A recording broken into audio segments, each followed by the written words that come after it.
Hello, this is Dr. G, and today we're going to look at what happens in a perfectly competitive market when demand changes. In this example, a new study shows that coffee stimulates weight loss. We're going to see how this change affects the perfectly competitive market of coffee and a particular coffee producer, Michael's Coffee Company. All usual assumptions about perfect competition apply, namely many buyers, many sellers, a homogeneous product.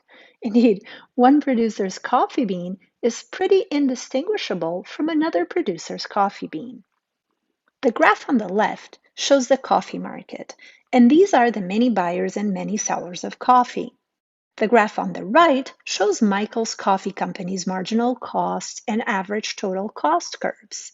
For convenience, we assume all firms have identical cost structures, so the short-run market supply curve is the addition of each firm's marginal cost curve right above the shutdown point, and that is minimum average variable cost. It's not showing in the picture. In perfect competition, the many buyers and many sellers together determine price. Equilibrium price is the value that sets the quantity the buyers want to buy equal to the quantity sellers want to sell.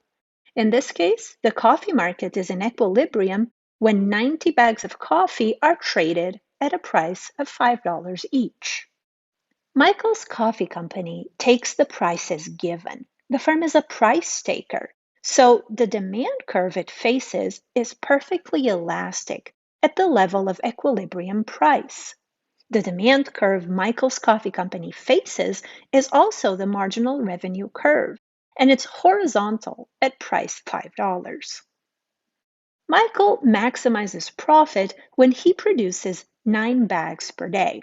It's easy to see that if the market sells 90 bags of coffee and each seller, like Michael, sells 9 bags, there are 10 firms in this market. Notice that for Michael, a price of $5 means that he is breaking even.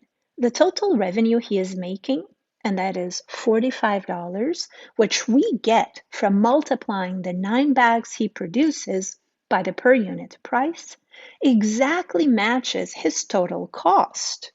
Also $45, which we get from multiplying the 9 bags he produces by the average total cost when he produces those 9 bags.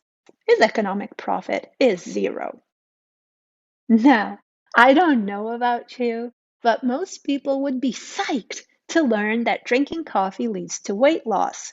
So we expect demand to increase when this news comes out, or shift right.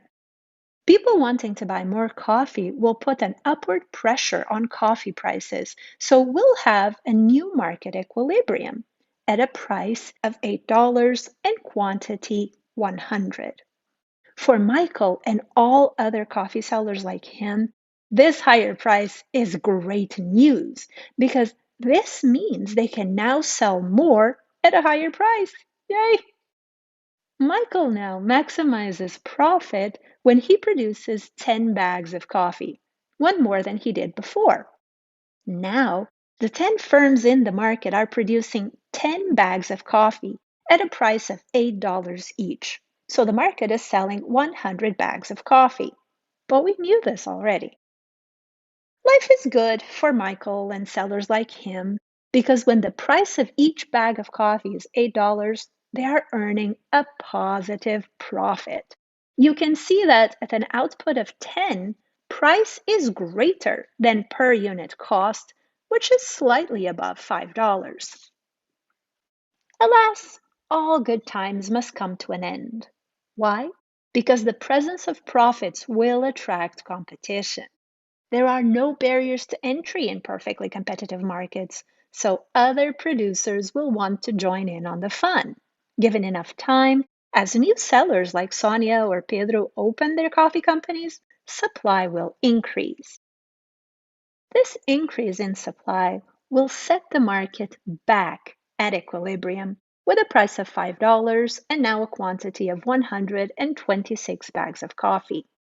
For Michael and every other seller, remember, they're price takers, this means getting back to a lower marginal revenue curve. Again, at a level of $5. Know what else this means? It means bye-bye to positive economic profits and hello to zero economic profit from here on. And this means in the long run. If you look closely, the only thing that changed in the market is that now it has more firms because it takes 14 firms producing 9 bags of coffee to produce 126 bags of coffee. In the long run, if all cost structures don't change, we can think of the supply curve as being horizontal at the break-even profit level, because this is the place where, given enough time, the market will converge. If instead of an increase in demand causing firms to experience supernormal profits, we analyzed a decrease in demand causing firms to experience losses in the short run, we would have seen firms leaving the market. Instead of long run entry, we would be talking about exit, and the long run market would be smaller, including fewer firms than before, whatever caused losses to occur. Try drawing this yourself. Take a screenshot of the set of graphs without any changes, print it out, or just draw it on your screen. Remember, in econ, we learn by drawing. Thanks for watching.